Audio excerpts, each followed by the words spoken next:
you know the guy upstairs left us years ago. So there ain't no fate except the one you make, and there ain't no hell except the shit you take every day. So don't tell me life doesn't hurt and that you don't need the people cause you've got your church. You gotta take your head out of the sky because there ain't nothing there but the satellites. And we are the Non-Prophets.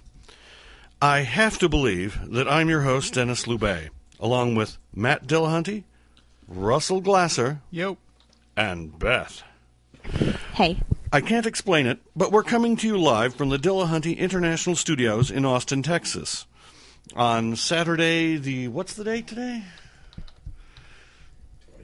22nd of January, 2011. And no matter what you think, the music you heard was I Am the Satellite by Brian Steeksma. Now, it can only be that this show is sponsored by the Atheist Community of Austin, a nonprofit educational organization for the promotion of positive atheism and the separation of church and state. It has to be that the ACA voicemail at 512-371-2911 or the ACA website at www.atheist-community.org will give you more information.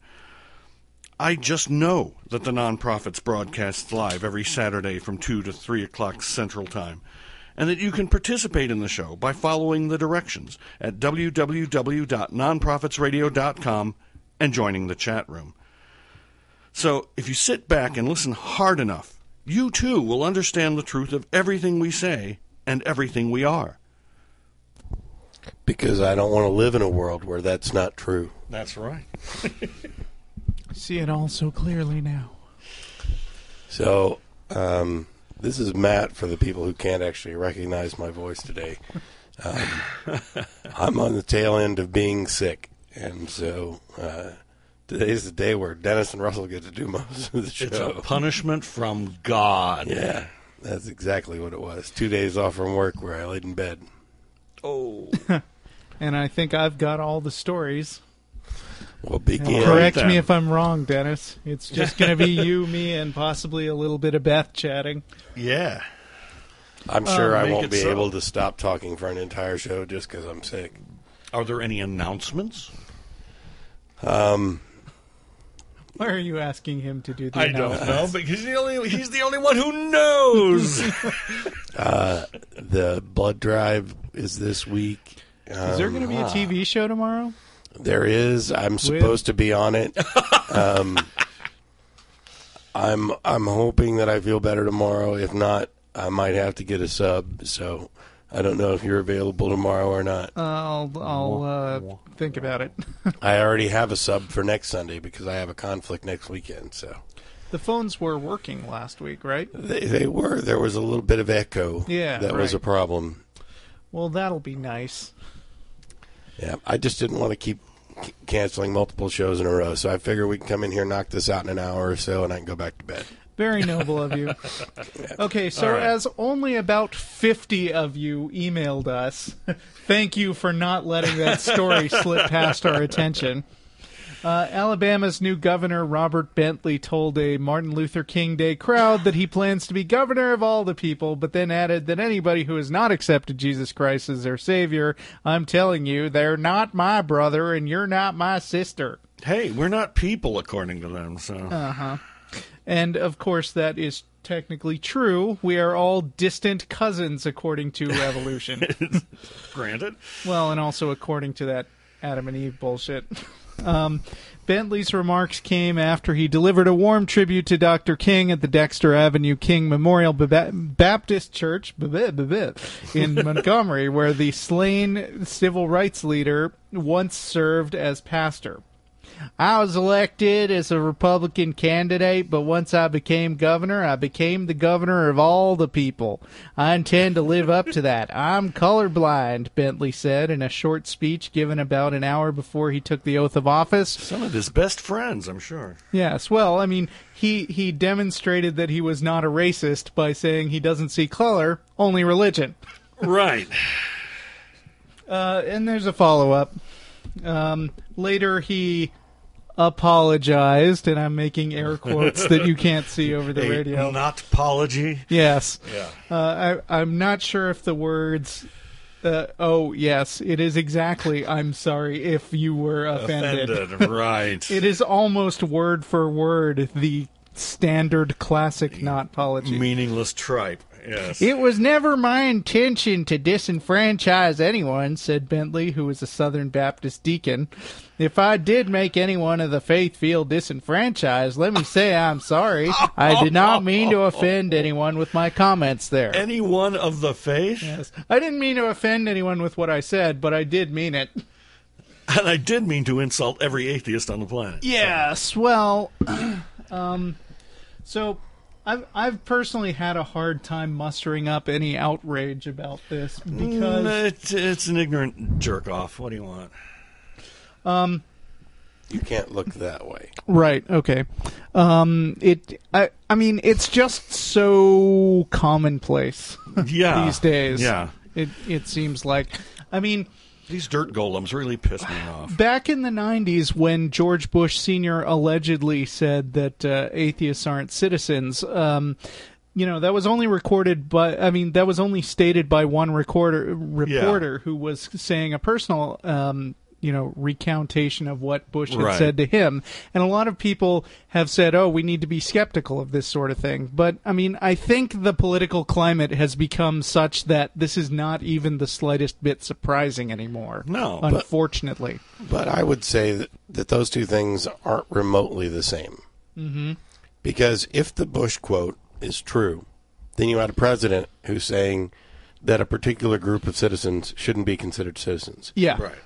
What the governor of Alabama did is, in a church, while speaking to other people who hold his same beliefs, stated his beliefs accurately. And what he said was, for those of you who haven't accepted Jesus Christ, you're not my brother, you're not my sister, and I want to be your brother. Mm-hmm. There was nothing in there about, you're not citizens, or I'm not here to serve you, or anything else. They're right when they say that this was kind of Christian code talk. I mean, it's all kind of jargon within the fold. My objection to this, though, is that when you're the governor, you should realize that remarks like this are going to have effects. You can't be so myopic. Yes. And you cannot, if you can't muster enough diplomacy to make at least some sort of gestures towards the people who don't share all of your beliefs, then you're just a tool. It's not so much that I actually give a crap about being this guy's brother, because I don't need to be that inbred. Right. My brother's way cooler than him. Yeah. So, I mean, it's not so much that I'm concerned about that as that he felt the need to designate an outsider group of American citizens. Yeah. And, there's nothing stopping us from being his brother except him. Mm-hmm. And, I mean, okay, you're the guy who cares somewhat about what the Bible says, or knows it better than me. But, I mean, doesn't the Bible actually say somewhere that all men are brothers and not specifically say, all Christians are brothers? No. Okay. I don't think it says Christians anywhere in the Bible, actually. It doesn't talk about Christians in the Bible. The bulk of it is incredibly divisive. The Old Testament being divisive, as the Jews being the chosen people, and everybody else becomes available for subjugation. Sure. And then the New Testament can be interpreted in such a way that it implies to everybody walking the planet. However, there's some concern that that's a little more than dishonest, because when you look at just the words of Jesus, he never said that he was speaking to anybody but the Jews. Okay. It was later interpretations that extended that to Gentiles as well. Well, where does there is neither Jew nor Gentile Paul. come from? Paul. Okay. Yeah. Yeah. And so there are passages in the Bible that you can look at that way. As far as I'm concerned, Paul is every bit as responsible for Christianity, if not more so. Yeah, yes. I would say more. I mean, as far as I'm concerned, the people who believe that the Bible is their holy book, since they believe all of it, including the Paul stuff, is essentially the Word of God, they're going to believe what Paul said They're Paulists. as divine. Yeah. No, I mean, there's a way to spin any of this. So when I said no, I was mostly working to build this point. Got it. That when it talks about, when Christians and Christian history talks about brothers, it's not every person on the planet is not your brother. There are brothers and sisters in Christ, and then there's the rest of the world, and you're not supposed to be of the rest of the world. You are supposed to be separate from the rest of the world, anointed, etc. Mm-hmm. Yeah, so But yeah, peace on earth and goodwill towards men. My ass. It's But if just, you wanna it's, be to like- me, it's just dumb. If you want to be like Jesus, shouldn't you have to be a Jew? Well, Paul kind of addressed that a little bit too, and did the whole no, you don't necessarily have to be. What did Jesus say about it? Little or nothing. But to me, it's just kind of dumb. I think Russell's right. This is unsurprising, and may, for the most part, have almost been a non-story. Except that when somebody so publicly puts their foot in their mouth like that, it no longer matters if they're talking in code. Their motivations are suspect. Whether or not they're going to be able to fairly represent all of the people, all of the citizens, now comes into question. And plus, I think it demonstrates that they're lacking in intellect and diplomacy. So, rather, but hey, it's Alabama. No, sorry. Yeah. See, last time we picked on recently got Kentucky. taken to task for making fun of places where people say stupid things. So I will make a blanket disclaimer that the fact that there are a lot of stupid people in Alabama or Kentucky or whatever does not mean that any of you individual listeners who happen to be listening from those illustrious states are not way, way smarter than your dumbass elected officials. We are from Texas, after all. Yeah. Yes, we have no room to talk. And here in Texas... But now what's weird is that, those southern states, they used to be... Didn't they used to be one of the most polite?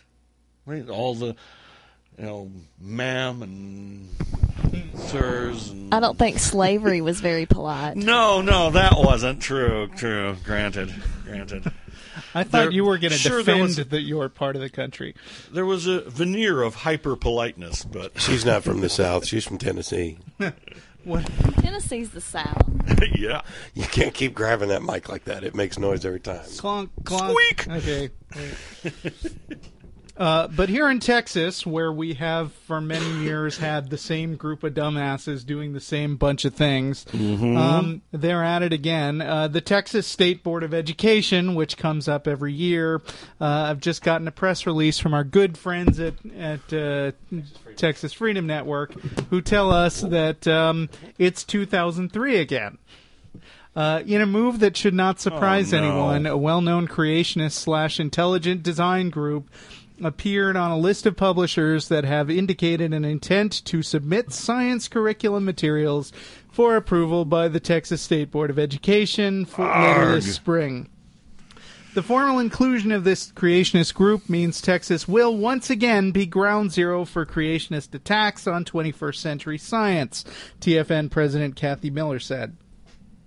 In 2009, the State Board of Education approved new science curriculum standards that opened the door to creationist materials in Texas classrooms. Today we saw that one prominent creationist group intends to walk through that door, Miller said. Getting their materials in public schools has long been a top priority for creationists, and it's clear that they intend to make Texas their flagship. Teaching inaccurate information rejected by the scientific community would be a huge disservice to Texas kids and a major setback for science education everywhere. There's no end. Yeah, It just keeps coming again. It's just and whack-a-mole. Again and again and again. Now, bear in mind, in 2003, when this happened, we had a really good turnout of people heading out to the State Board of Education. I was among them, and we all stayed in this big room surrounded by press and government officials until about 2 in the morning. And we argued against this, what at the time was, teach the strengths and weaknesses of science And I have no doubt that in the intervening 8 years, the meme has evolved in some way again. Oh, yeah. But we won that time. So don't be too discouraged, and I do encourage people to show up and make a day of this thing. I am seriously considering it. But how tired are we? Pretty damn tired. Man. Okay, so there will be a public hearing on these materials at the board in April. The board will take a final vote on approval or rejection of these science materials at the conclusion of that April meeting. Is the board much more creationist than it was back then? They at least lost Don McElroy. I know Terry Leo's still around. It's not more. It's just barely slightly less. Good. Then we're going to win again. Yes, we should win. I'm going to have to look into this some more because I don't know why they're reviewing curriculum that wasn't on the agenda to be reviewed. I mean, this was supposed to be, we did science and then we did social studies, and then this year the focus was going to be on health and one other that I've forgotten. Well, anyway, go to tfn.org for more information and sign yourself up. Now, is the web or anything like that making it less of an issue? The decisions in Texas less of an issue nationwide? No, not really. It's still, because all the schools depend on brick and mortar textbooks. For people who are new to this concept, I mean, okay, I'm not going to say that I'm the most in touch person with what's happening in elementary schools these days. You know, I've got a kid moving up; he's in 3rd grade now. Not evolution, not an age to receive evolution yet. Although he probably understands it better than most kids entering high school by now. And all creationists. Right. But just for those of you who are not up on Texas politics, what happened was the reason that they like to go after Texas in particular is that Texas is the biggest state, or Texas and California are the 2 biggest states that purchase textbooks.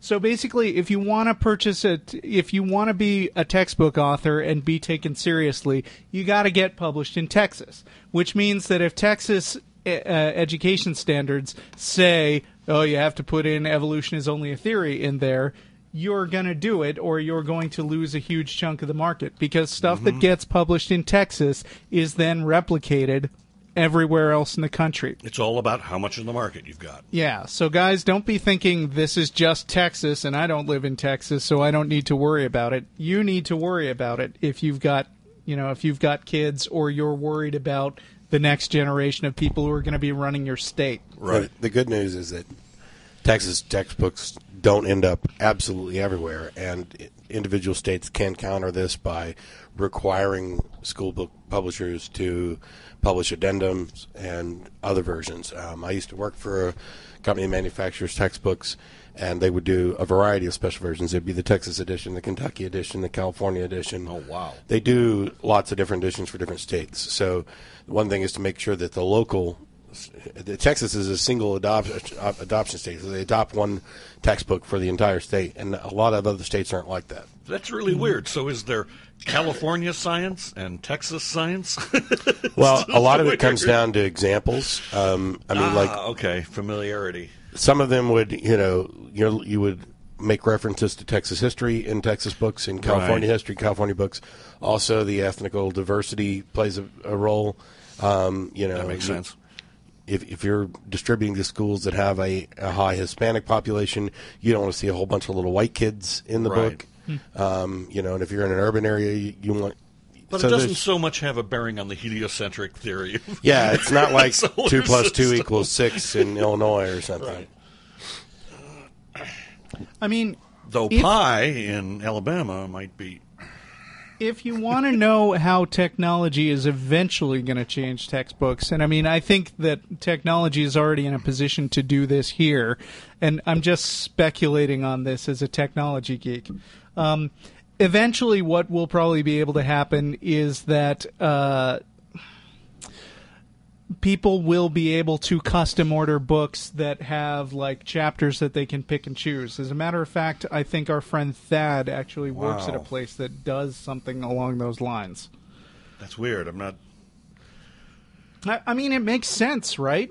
Because, I mean, publishing stuff should be getting easier and easier. All you've Yeah. got is a bunch of data, which is, book chapters in PDF format. People can already produce. I just was at Urban Dictionary for some stupid reason the other day, and I was on some page that somebody had made a definition of something, and then right there on the page it said, order a mug with this on it. And then, Right. and then there was a picture of the mug, which was generated on the fly, clearly, Oh, wow. That's cool. on the page. Right. So, I mean, you can do that for mugs, you can do that for T-shirts, you should be able to do it for books. Of course, that could be an even bigger quagmire, because Right. then creationist teachers will do all they can to order books that have no evolution or have the most creationist things they can find. Right. You're So- more. Yeah. I mean, keeping it local sounds good, but it's like then you're more at the mercy of whatever's local. Right. It's like yikes. And if you're under Alabama Governor Bentley, was it? Oh boy. Yeah. Then you got problems. Okay, next story. Oh, shoot. Yes. Yes. The Christening Without Christianity. Oh, no, I'm just reading blind now. Uh-oh. The Christening Without Much Christianity. Anglican Church offers baptism light to attract non-worshippers. Oh, that's peculiar. Where's this? Church of England baptism services may be rewritten to remove some references to Christianity. The plan for a new baptism light service designed to make christenings more interesting to non-churchgoers will be considered next month by the church's parliament, the General Synod. So what? It's all about the water? What? Yeah, what? You're Supporters- dirty. Here, come here. We can wash you off. Yes. It's not exactly the blood of the lamb, but To me, this supporters say- is a bunch of people who are so convinced that this is magic that they're willing to disguise it and try and hide it. Yeah. It's like, we really need to baptize as many babies as possible, so let's just pretend that it's not magic, even though we really know it is. That's kind of the mentality that I think they're using. Could be. Well, I mean, they've still got a picture of a guy in a funny hat dunking a baby in what There's looks always like going to be a bass guy in a drum. funny hat. Funny hat. Yeah. I think that what this is about is rituals. People still want rituals of religion, social rituals, but they don't want all the religious baggage that comes with it. That's why, atheist groups exist, like just provide social support like churches. People still want some sort of, ceremony when their baby comes into the world. I mean, there's a whole lot of secular weddings nowadays, but there isn't really any kind of secular baby ritual. Well, it's Until the people handing start out of creating it. cigars. Yeah. I mean, obviously Jews are big on this, but I mean, what I've noticed in my own growing up is that basically when I was younger, I had like grandparents who cared about the Jewish stuff, and then I had my mom who cared about keeping the Jewish traditions alive, which is why we had like Friday dinners with candles and stuff, and I had a bar mitzvah, and then I grew up thinking I'm going to be like my mom, but as I've gotten older, I find that I'm not even interested in making the pretense of going to temple or giving my kid a bar mitzvah. It just seems like a waste of time. So I think that the process of secularizing these traditions really is a step in people just losing interest in it altogether. Mm-hmm. Over a couple of generations. Maybe a case. What is the draw of ritual? It allows for inclusion. It allows for building guess. relationships. We like celebration and community and stuff, and so getting people together to have a party to celebrate something. It's like why did we have a Christmas party. Right. Well, you're talking party. Well, that's Yeah, but, really what okay, this is. When you when I was younger and I would go to temple, there's a feeling that, like, you know, this is a room full of people that maybe I've never seen before, but it's like we're all Jews here, so we're part of these people are my people, you know. Right. It's kind of like that with the atheist group too, So in a way. I guess, you know, an atheist sitting in at a huge Catholic ceremony would be bored to tears Yes. at the pomp and circumstance and all that stuff, but everybody else enjoys it like people enjoy a parade. Matt, when you go to Yeah. church, I mean, as you have a few Okay. times, do you still feel a little twinge of nostalgia ever? No. Okay. No, I can say that I'm completely over Good. that. Your Was there a atheism is period complete. when you did? Sure. Yeah, that's what I figured. It's not like I flipped a light switch. You lose it Yeah. over time. I can go to weddings and funerals and regular services, and I don't experience any of the kind of, I don't know, feelings that you would once feel. But I think Beth's right that this is partly about people wanting ritual. We are ritualistic. You know, even those of us who are secular have our little traditions and rituals and things that we do. They're not perhaps as ornate as some of the religious ones. Right. I suppose. Right. And I I'd mean, have to think to find out what I do ritually. I can't remember what your religious background is, Dennis. Mine, None. None. Okay. He used to that be a nun. explains it. Yep. Never grew up with the rituals. Well, I see you broke the habit. Oh. But I mean, also, you know, I was listening to some back episodes of Ask an Atheist the other day, and I happened to be going through the period when it was right before Christmas, and they were talking about how atheists can enjoy Christmas too. Yeah. And even kind of admonished people who don't enjoy Christmas. And I believe I've mentioned before, and I know people in the room disagree with me, I don't enjoy or care about Christmas stuff. It means nothing to me, and that's partly because I didn't grow up with it. Yeah. It's one of those things. So I think that part of this is ritual, but I think there is from the point of view of the church, though. Yeah. What reason would they have to scrub the Christianity out of their religion to make it more appealing to other people? Yes, you have a good point. And I think there's two reasons. One is that some of them are convinced that it actually is magic, and so that they're baptizing these people's kids even if they don't realize it. It's in much the same way that people think that I'm working for Satan even if I don't believe Satan exists. Yeah. That if they could actually just baptize my kids and get the magic in without, me realizing it, They'd all be okay. That it'd be okay. And the other aspect of this is if they can make it more palatable to do these simple tradition things, then they may be able to draw them back in fully later. Right. Right. And bear in mind, this is happening It's a in gateway England. ritual. This Yeah. is On the this hard is stuff. happening in England Among where- Anglicans who are barely Christian in the first place. right? Which is like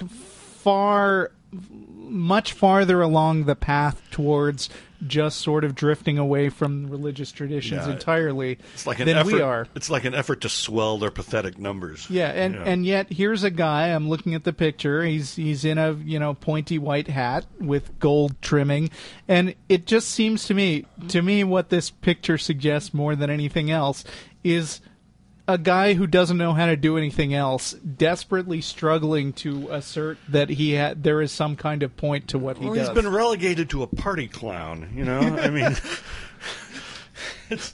Nice. Hi, I'm in the funny outfit with the big shoes and the hat. Well, And it there's kind of this reminds huge me. jeweled basin. It kind of reminds me of Reform Judaism, Yeah, where you don't actually have to believe. right. This becomes about tradition and about the people and about the history, and not so much about the supernatural. Yeah. And so there are plenty of Reform Jews who are atheists who actually go to temple and engage My sister. in the rituals. And I can't even begin to remotely understand why because it's something I couldn't do. But I understand that they're doing this and that it's secular, etc. Means something. It's to tradition, and so hey, if it makes you feel good, that's fine. And I tell you, I tried. I went to my sister's temple, and I was like, "Oh, how nice! These are people who just sort of barely believe, and I can be in there and feel good about being in with people who probably have something in common with me." And then the rabbi still, talks in an abstract, feel good way about God, and I'm like, I just can't get into this. I couldn't come here every week. Yeah, it's not the kind of thing I can do. And while I don't want to get overly critical about the people that do, because by and large, do whatever it is that you enjoy and makes you feel good, etc. Sure.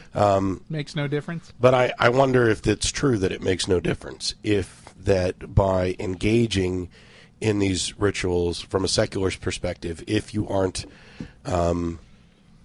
inadvertently kind of adding credibility to the rituals from the religious perspective. Legitimize if them. if nothing else, the numbers, yeah. So I go back and forth on that. That's why we need to make new rituals. Secular rituals. Well, Yes. The problem with that is, what incentive is there for people to follow them? yeah, we don't believe in something. yeah, like on the one hand, I'm not necessarily opposed. I think that's one possible, mechanism, but maybe it's the case that eliminating ritual altogether is the solution. I mean, I don't know that works, because it seems that we all have some kind of little tradition, ritual, whether it's, a shirt we wear or something. I don't know.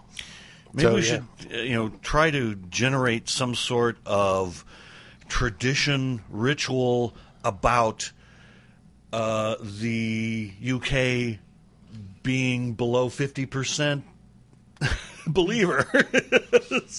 I think if we are going to that mark at some point, I think if we were going to work towards new rituals, I think the best thing we could do is make rituals that make sense. Make rituals that are productive in addition to the pleasure that they There's a bigger problem that I see here, which is that religion serves a role which is kind of irreplaceable as a centralized authority that just basically says this and only this is what you ought to do. It's like, okay, we already have a potential ritual that people could get behind. Festivus.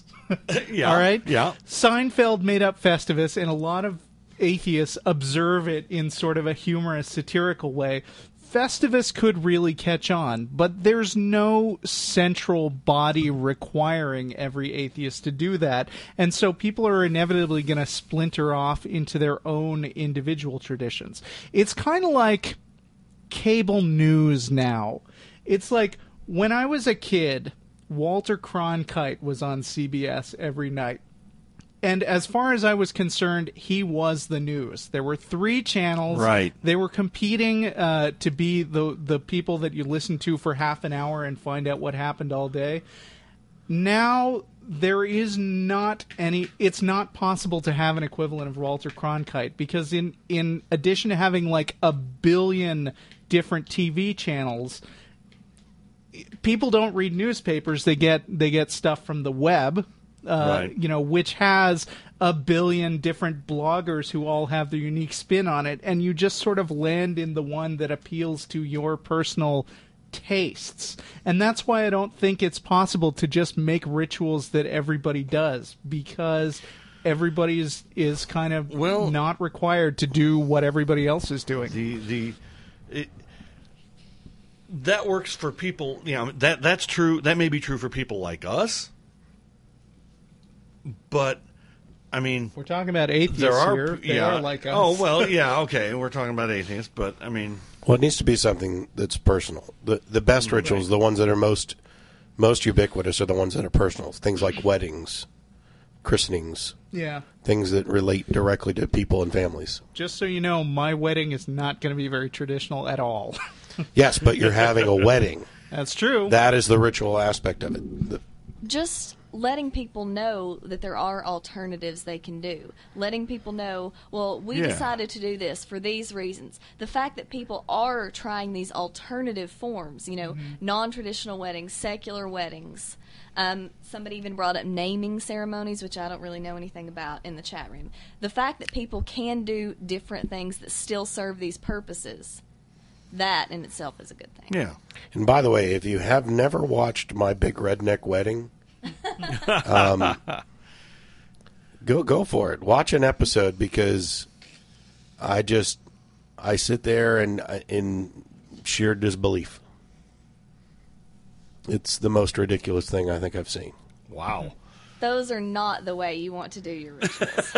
Well, that's the thing, though, is that they're engaged in a ritual and they're doing it the way they want and they enjoy it, and good for them. Do whatever crazy shit you want. Wow, I'll have to see it, because I have no clue as to what that involves. It's probably what you'd imagine. We're going to get married on the back of a pickup truck in a mud slick, and we're going to blow up our wedding cake with M80s and shoot squirrels and drink and... Well, some of that stuff sounds fun. I mean, the M80s sounds great. Camouflage wedding dresses. Camouflage wedding dresses. Antlers on a cake. We're gonna make a drinking fountain out of some concrete mixing buckets and a hose and a pump from the fish tank. And it's not even done in an ironic sense. Oh no. no. This one woman sent serious. her boyfriend and 3 or 4 of his male friends to the Goodwill shop to pick her out a wedding dress like a day or so before the wedding. And so they're up there, the guys are up there trying this on to see if they can find the one that fits her and bring it back. And she says it's the ugliest dress she's ever seen, but she cuts off the whole bottom part, wears the top part with some jeans and boots. So yeah, if you're curious about how rituals have changed, feel free to check out My Big Redneck Wedding.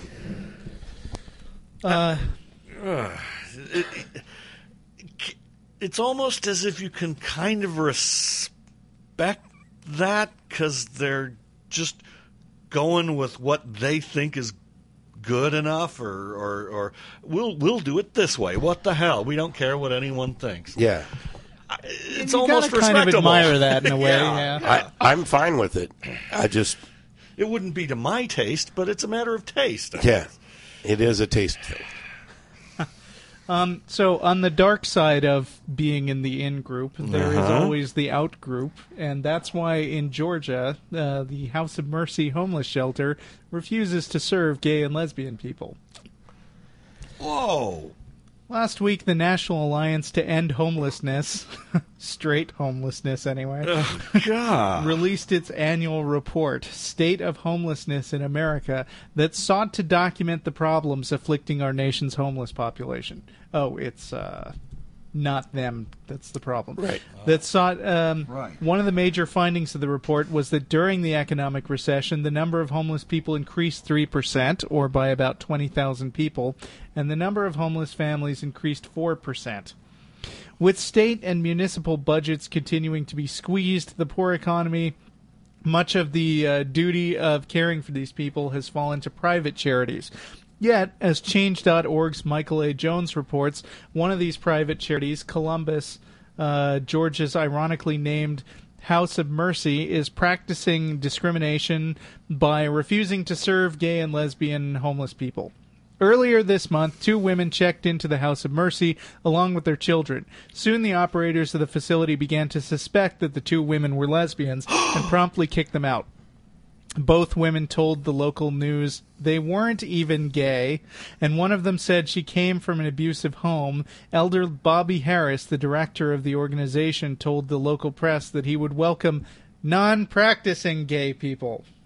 I'm pretty sure that most of them have got it right by now. I don't practice anymore. Non-practicing. Oh. But even if the residents were to engage in sexual behavior on their own time off the presence, they would be rejected. Good grief, House of Mercy.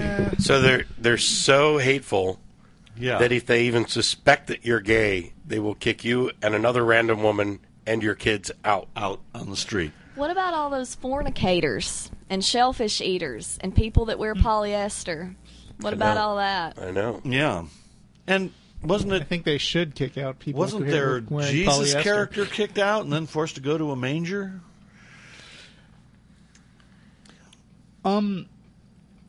If I may wax liberal for a second, Wax away. this is why it's good to have some kind of impassionately dispensed state-funded support for people who wind up Yeah. on the streets. Because if you rely on private charities, first of all, historically, they never take up all the slack that actual funded programs do. And second of all, they're free to just discriminate and, and only serve people who, I mean, they're free Yep. to become dictators. Be like, you want to eat? Stop fucking. Right. Yikes. Well, even as much as I support secular charities and atheist charities and things like that, anytime you've got a charity group with an additional agenda in addition to the agenda of whatever the charity's focused on, you've got a potential conflict. Yeah. And the reason that you have government-sponsored charities, government regulations about charities, is to make sure that those conflicts do not inhibit the work of the charity. And so, in much the same way that, yeah, it's okay for the Boy Scouts to be discriminating dicks if they want to, as long as they're not taking public funding, it's okay for this House of Mercy to be discriminating. Well, I don't want to say it's okay. It's legal Yeah. for them to discriminate this way. But it's not as long as they're not taking public And funding. I support these guys continuing to exist, but it is a massive mistake to rely on these guys as the only people that will help the poor. I don't support them existing. I mean, as a matter of law, I'm fine with the fact that they exist. I'm fine with people just saying, here, I'll give you some food if I like you. Well, I'm fine with them existing. I'm not fine with the idea. We can do better, Yes. and I would rather see better charities put these other charities out of business. Yeah. Yeah. There's one thing we hear a lot is, well, if I'm not going to give to the Salvation Army, who do I give to? Because certain charities are ubiquitous Right. and they are good at what they do. And by and large, when I don't have other options, I'll go that route. But there are plenty of secular charities. In a Google search, we'll find them. There's a number of groups that have even listed them, including Share. Yeah. Does the phrase "no room at the inn" mean anything to these people? Yeah, poor. If it's a good thing Mary didn't come to that inn with, another Mary. Well, she came on a donkey, didn't she? That's even worse. They might suspect her and the donkey. She wasn't from Mexico. Of course, sometimes people who work for the government also slip through the cracks and pull this kind of shit.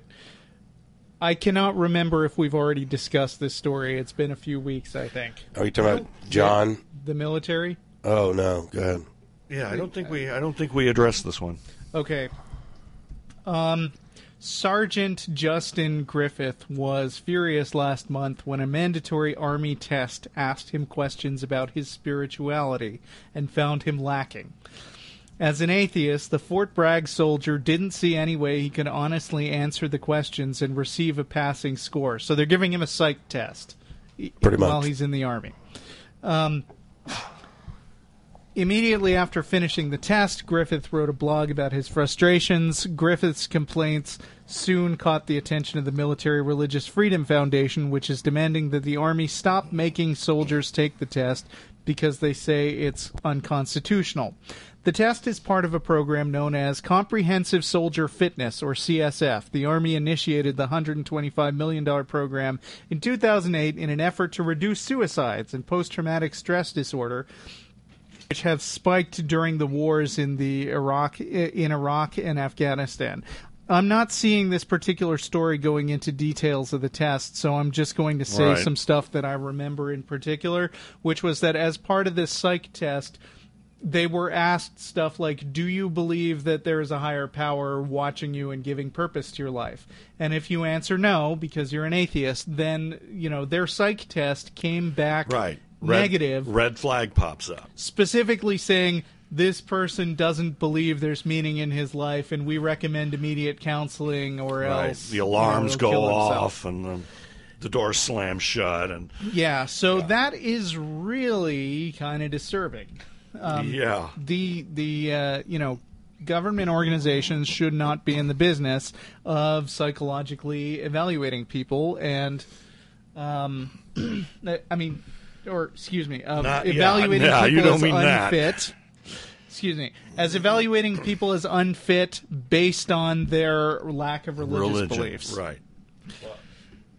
The problem here, I mean, the government has a responsibility to make sure that their soldiers are, psychologically stable. Yes. People like Lochner don't. The problem is that they went to pseudoscience and religion Right. Yep. for advice on how best to do this, rather than going to actual scientists and clinical therapists, psychologists, people who actually have training in dealing with post-traumatic stress and combat readiness and things like that. And they thought, hey, we'll just add this spiritual readiness part to the evaluation, and it shows in the results.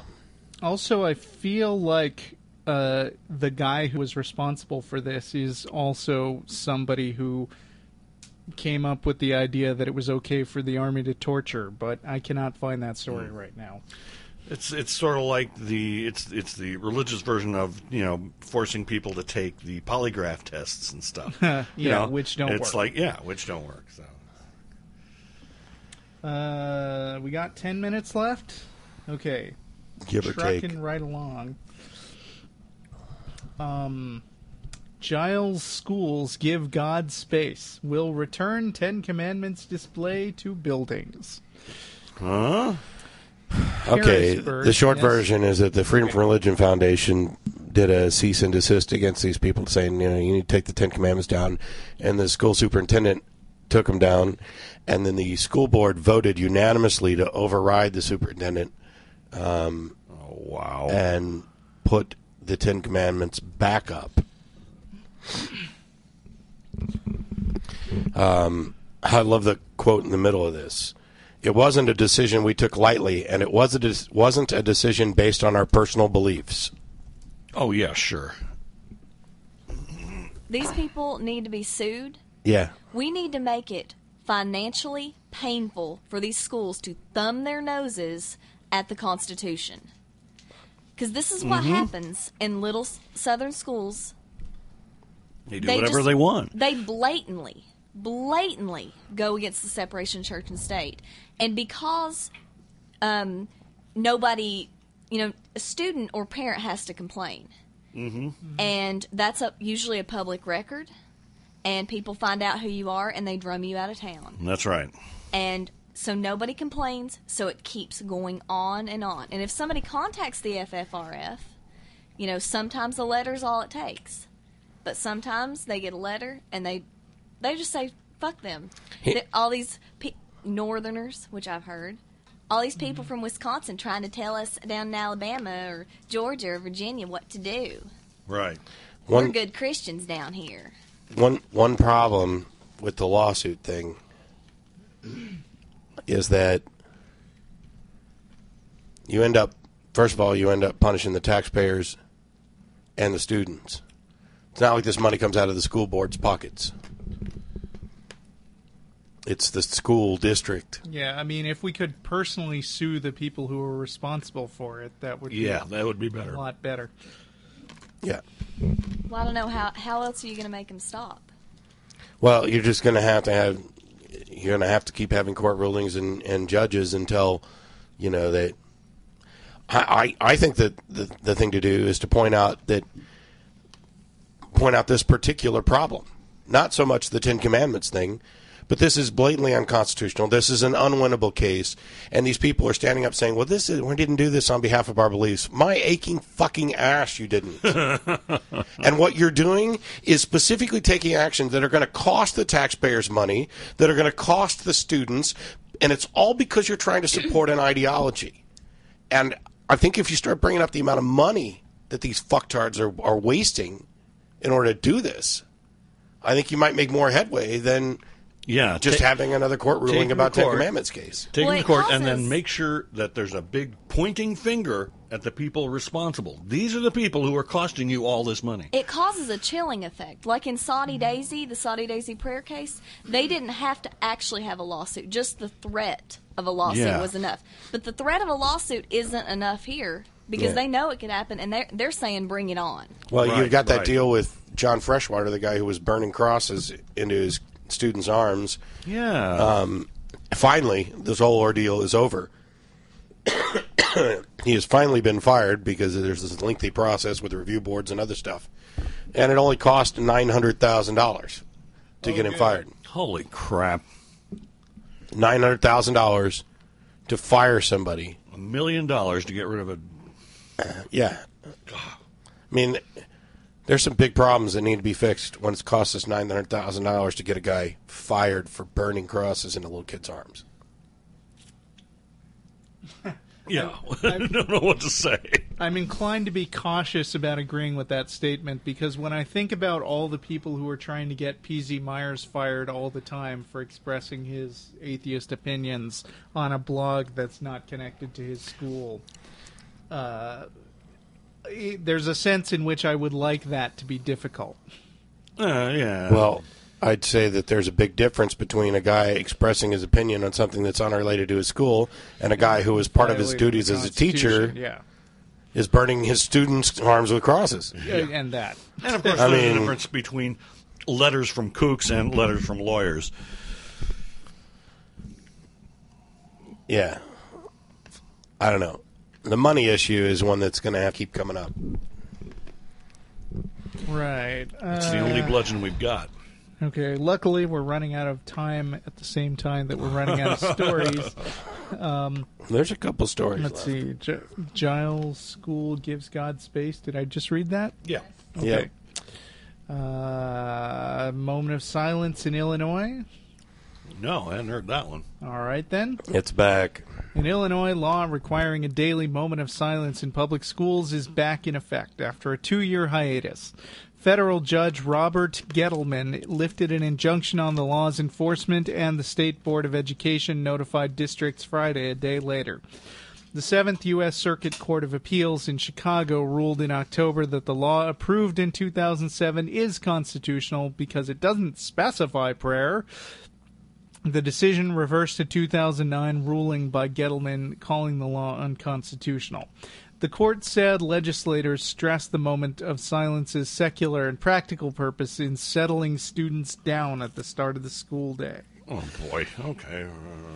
Parent Rob Sherman, an atheist who filed a challenge to the law, says he plans to fight it all the way to the U.S. Supreme Court. Opinions on moments of silence?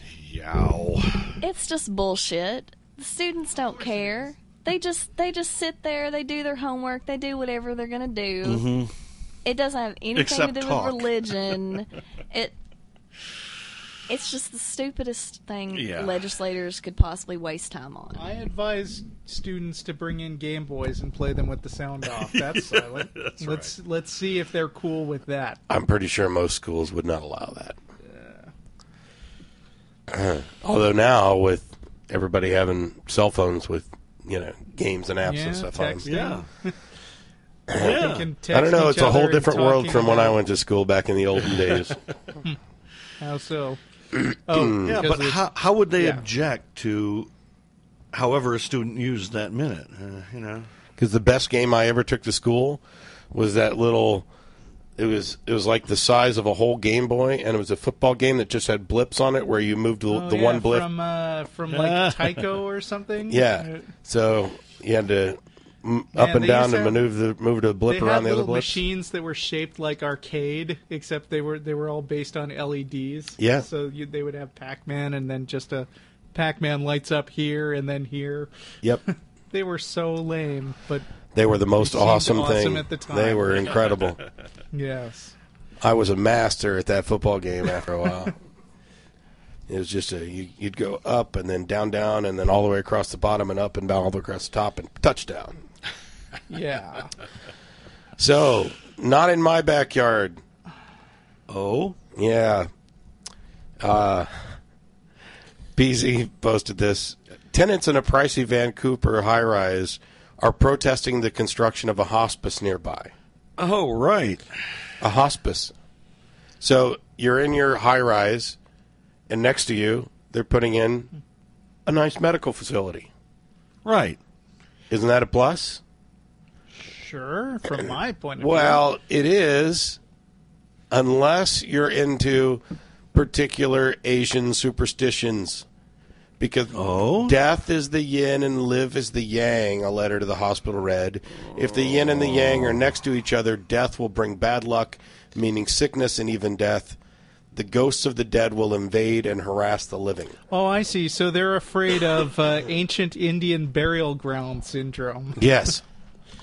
Oh, brother. Please don't bring your old people and put them next door to us, because when they die, they will invade my kitchen. What century is this? Isn't there a hill somewhere or maybe an ice floe that we can put them on? So, yeah. Just tell them that there's iron used in the construction of the high-rise, and iron is anathema to ghosts. And so, give them another bullshit explanation as to why they don't have to worry. And problem solved. Yeah. Directly across the street, we'll be making use of the old fire station and moving a hearse in there and spray painting it white and giving ourselves jumpsuits so that we can go bust those ghosts. Who are you going to call? That's a long lead to a lame joke right there. I'm sick. Forgive me. Okay. I'm kind of out of stuff. Yeah, there's one last thing to Just hit. wrap it up? Yeah. Okay. There's one last thing to hit. What's that? An interesting letter reveals that the Vatican was officially instructing its clergy to hide pedophilia cases from civil authorities. Signed by the late Archbishop Luciano Storaro, Pope John Paul II's diplomat to Ireland, the letter instructs Irish bishops that their new policy of making the reporting of suspected crimes mandatory gives rise to serious reservations of both a moral and canonical nature. Storaro wrote that canon law, which required abuse allegations and punishments to be handled within the church, must be meticulously followed. Any bishop who tried to impose punishments outside the confines of canon law would face the highly embarrassing position of having their actions overturned on appeal in Rome. Child abuse activists in Ireland said the 1997 letter demonstrates that the protection of pedophile priests from criminal investigation was not only sanctioned by Vatican leaders, but ordered by them. The letter is of huge international significance because it shows that the Vatican's intention is to prevent reporting abuse to criminal authorities. And if that instruction applied here, it applied everywhere. Wow. Many consider this a smoking gun. Yeah, it's, I don't know how much more you need before you can indict a criminal organization. I think it's embarrassing that we have basically allowed superstition and popularity of a really dumb religious idea to build to the point where it has become an untouchable. I mean, it's criminal. Yeah. There's no two fucking ways about it. It is criminal. Any other organization with the same problems be shut down, torn apart. That entire organization needs to be sued into bankruptcy, and we will turn Vatican City into a shelter for the homeless, the disenfranchised, the abused, everybody who suffered at the hands of that atrocity that marches around the planet with impunity. Right. That sexually abuses small children and then presumes to tell us about morality. Yeah. It's a sad, sad world that we there are still built. Catholics is amazing. Yeah, how can anybody in good conscience still support the Catholic Church? I mean, I understand how they can because, well, we don't support the church, we support, Jesus. Yeah, bite me.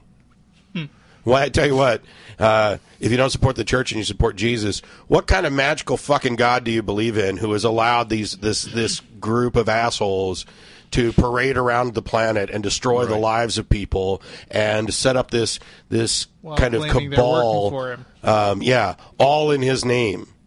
What kind of God allows that? What the hell is wrong with you people? Yeah, you are complicit. I'm sick. I'm operating on like a quarter brain today, and I can fucking see this. I want to Okay, so super briefly, I think the hour's about up, but I want to mention, I feel like we've been getting a lot of email recently that asks if we think that Jesus really existed. Yeah. And since I replied to one recently, I just want to toss out the quick answer to that. It's a topic we've touched on before, but new listeners come in all the time, and this is what I have always generally said since I really thought about it last year. Okay. You're asking the wrong question. Yep. Doesn't Yeah. matter. It's entirely possible that the character of Jesus in the Bible is based on a guy that somebody knew and is sort of like that guy, in the same way that Cosmo Kramer from Seinfeld is really based on a guy named Kenny Kramer that Larry David knew. If you asked if Kramer is a real person, in one sense the answer is yes. He's Right. based on a real guy. But if you ask, and if you ask if Jesus is a real person, the answer is maybe. It's way too far back in time to find out. Right. People didn't keep very good records at that point. Historians don't particularly say that Jesus definitely did not exist. They also are kind of hesitant to conclusively say that he did exist. But one thing that you can be pretty sure about is that the stuff in the Bible that it says Jesus did, like walking on water and healing the blind, almost certainly didn't happen because it doesn't measure up to any historical standards we've ever heard of. Right. Yeah, one of the examples. That's my word on the topic. One of the things that I've talked about in the past a lot is that in much the same way that we don't have sufficient justification to say, yes, Jesus existed, I don't think we have justification to say, no, Jesus did not exist. Right. And frankly, I don't care, because when you're talking about one of these people, you list all the things that you know about them, list all the things that are reported about a historical individual, and then see which ones you can confirm and which ones you can't. And then you kind of weigh the claims about that individual. So when you take somebody like, George Washington, we have all these different claims about him, and then there's this cherry tree claim, Right. Yeah. which is clearly mythical. It's apocryphal, I don't yeah. think it's anybody's going to object to me claiming that he didn't actually refuse to tell a lie. Yeah. The fact that there's a false story about George Washington floating around out there doesn't mean that it's not based on a real guy still. Yeah. Or that George Washington isn't a real historical figure. The problem is that when you list all the things that we know about Jesus, or all the things that are reported about Jesus, absolutely none of them can be confirmed, right down to the name. Right. Right. And those that are significant and necessarily tied to his existence are almost certainly not true, as Russell was pointing out. Right. So you're left with, hey, here's this itinerant rabbi, who some people thought was the Messiah, and he preached a bunch of stuff. I find nothing remarkable about that, and I have no problem at all accepting that there very likely may have been a person like that, or many people like that. Sure. Right. So, I think that it's a waste of time to sit around, well, can you prove Jesus existed? Well, can you prove that he didn't exist? And blah, blah, blah. I don't care. I can tell you this. I'm pretty sure that zombies didn't get up and walk into town on that day. You'd think somebody would have noted that down on a piece of paper. I'm pretty sure that the walking on water and raising of the dead and healing of the sick and the blind and stuff, pretty sure that didn't happen. And you most definitely can't prove it. Right, and it's like people will say there's more evidence that Jesus was real than that Socrates was real or that Caesar was real. Well, they're wrong And about it's- Caesar. Yeah. Yeah. Well, and Caesar is actually a really good case in point because there are lots of things written down about Caesar, and historians are pretty damn sure that he lived. But there's also that claim that he was a god. God. Yeah. Nobody believes that. It's okay that we can separate the existence of a guy from the crazy myths that have sprung up around him. Yep. Well, on that note, Dennis, you want to close I us can out? do this. Do it up. Well, now you have heard our words. If you do not agree with us, it is only because you did not listen hard enough or have closed your mind to the truth of our message. I'm Dennis Lubay with Matt Dillahunty, Russell Glasser, Yes. and Beth. Bye. And I warn you, we will be back in a week with another episode of 2 weeks with another episode of the Non-Prophets. And you will see the light, or you will get more Brian Steeksma, I Am the Satellite. The choice is yours. Hey there, brother, don't you know the guy upstairs left us years ago? So there ain't no fate except the one you make, and there ain't no hell except the shit you take every day. So don't tell me life doesn't hurt, and that you don't need the people cause you've got your church. You gotta take your head out of the sky, because there ain't nothing there